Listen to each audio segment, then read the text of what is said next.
I pulled out my phone to check it. "We have a go," read the message. Mixed feelings coursed through me. I was anxious, but glad to finally be able to put to rest what I'd built up to be a virtual hell in my mind. My childhood home. The house where my father, and as my grandmother tells it, went insane and nearly killed my mother and me. The text was from my friend, Ali. She worked for the city and managed to get them to allow us to do a structural safety test on my old home, now long abandoned. I called the rest of our investigation crew to get them to come over and talk about our plan for the night. I didn't have to wait long. They were pumped to explore the place. Well, Jake and Ali were. Zoe was obviously terrified, but she wouldn't admit it. I repeatedly told her that she didn't have to go, but she insisted. So I sat everyone down to finally explain the backstory of the house. We lived there for about 2 years. I was born when the first was just coming to an end, and that's when my father began changing. Or at least that's what my grandmother says. She's my only source of information on my family background, as she's the last living member of my close family. She tells me that my father began to separate himself from my mother and me. He grew paranoid. He blocked out all of our windows so that no one could see inside. And that's when things became frightening. My grandmother tells me that my mother would wake up in the middle of the night and my father wouldn't be in bed. She said that she heard laughter coming from the basement, but was too scared to see what was going on. This went on for a couple of months, and then the laughter turned to conversation. She said he was having full conversations in that basement, and the way he was talking, it wasn't just with himself. She thinks he was talking to something. He would leave spaces for replies when he talked, and laugh at things heard only by him. His eyes became blank, scars appeared on his body, and his talking began to grow frightful, as if whatever was talking to him began to bully him. He grew frantic, and my mother had the last straw when he sat in the basement screaming one night. She threw a few clothes into a suitcase and got us the hell out of there. Thank God for that. We went to my grandmother's house and began living there. My father was never heard from again, but my mother became riddled with cancer and died months later. I was hardly 2 years old.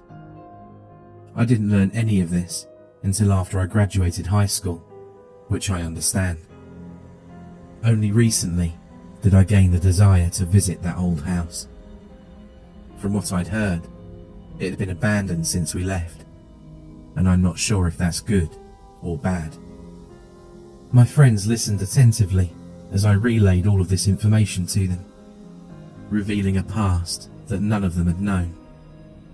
Zoe was twice as pale as when I'd started talking, but Ali and Jake seemed fine, so we decided to head over to the house. It was about 4 PM as we began to unload our gear, which was a little later than I'd planned, but still good.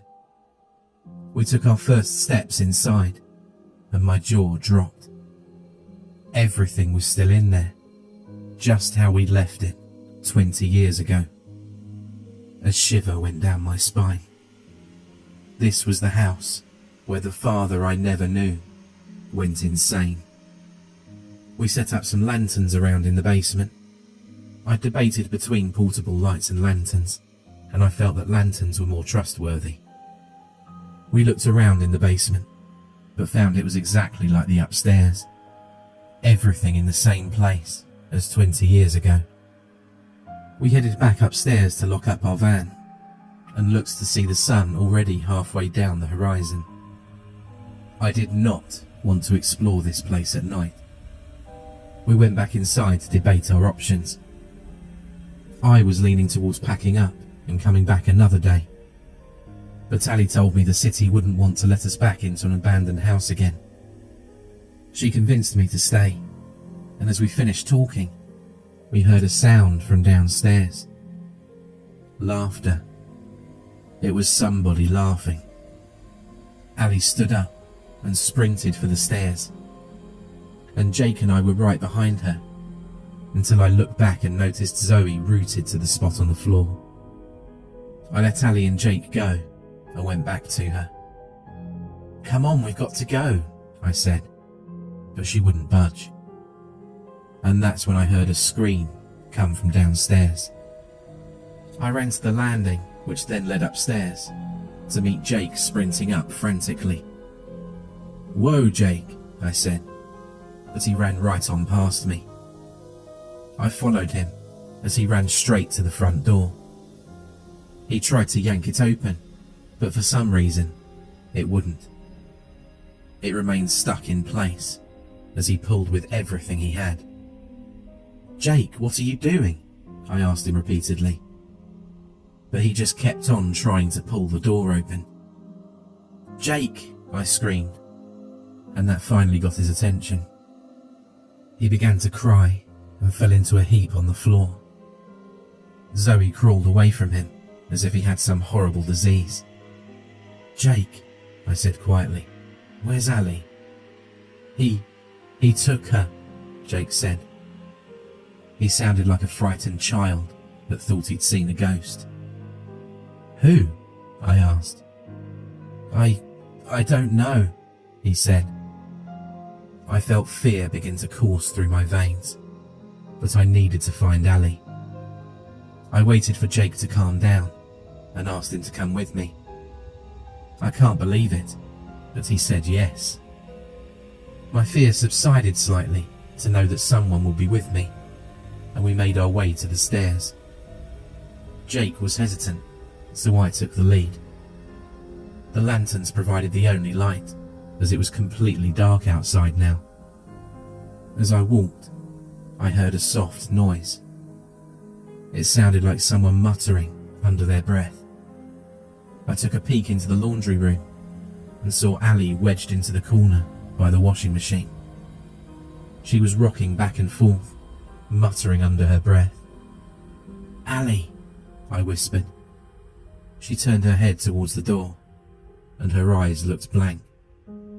Jake and I walked in a little farther. "Are you okay?" I asked. "This is his home," she said plainly. "What?" I asked. "His home. His home. This is his home," she said. Then her face changed, and she looked at Jake and I with a hideous grin. "This is my home." Her body contorted, and before I knew it, she came crawling impossibly fast across the room. Jake and I screamed and sprinted for the stairs. I somehow managed to get in front of Jake, and I was just stepping up the last stair when I turned and saw Ali grab his foot. She yanked his leg out from under him and pulled him back down into the basement. I heard him scream from across the room until his voice got cut off. I was too shocked to feel anything, and I walked calmly into the living room to find Zoe. She was sobbing in the middle of the floor. I sat down next to her, and my mind replayed the events of what just happened over and over again. I desperately wanted to find Jake, but I was terrified of what I might see. Zoe continued to cry, and I wanted to comfort her, but I couldn't find the words. I stood up and forced myself to the stairs. I used what willpower I had left to make my feet move down them. I walked as quietly as possible. I saw a strange light coming from the room farthest across the basement. I took a deep breath and crept towards it. After what seemed like forever, I finally made it and peeked inside the door to see several candles. Where they came from I have no idea, lit around an old bed frame. Jake was tied to it with some old wires. Ali stood with her back towards me, muttering something. She was speaking in a language that seemed to ring a bell. Latin. As she muttered, a shadow appeared on the wall. Her muttering became more intense once the shadow appeared, and it began to move towards Jake.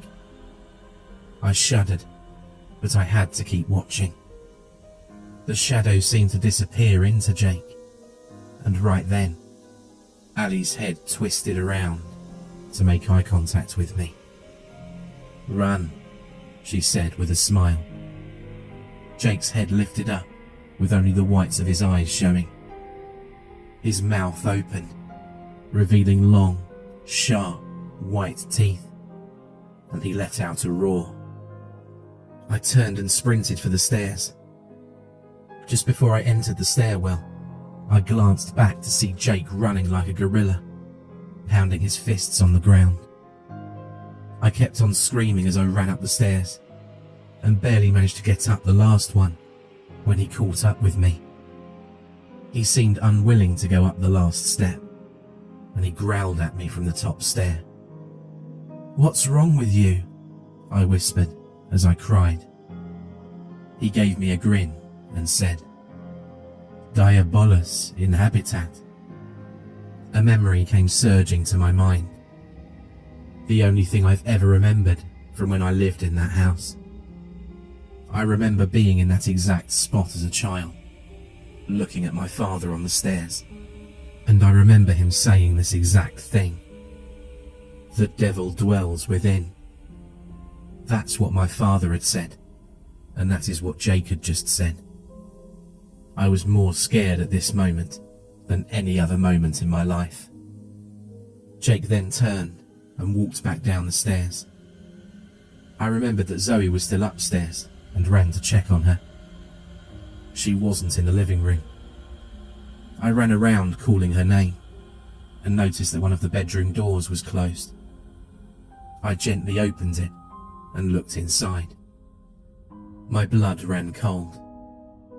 Zoe was sitting, facing the corner of the room, and talking. But she wasn't just continually speaking. She was leaving spaces for replies. I went to back out when my foot bumped the wall. Her head whipped around, and before I knew it, she was standing almost directly in front of me. I stumbled back onto the ground and struggled to keep my eyes on her. "One left," she said with a smile. I scrambled to my feet. She began walking towards me, and I kept backing away. She continued walking towards me until I was on the landing with the stairs. As I stepped onto that landing, Ali and Jake were standing on the top stairs, also wearing grins. I wedged myself into the corner as Zoe approached. Ali and Jake took the last step and were now on the landing, just as Zoe stepped down onto it. Then I remembered. I pulled the crucifix from my pocket and held it in front of me. They hissed and lost their grins, but would not back away. It took all I had just to hold that crucifix.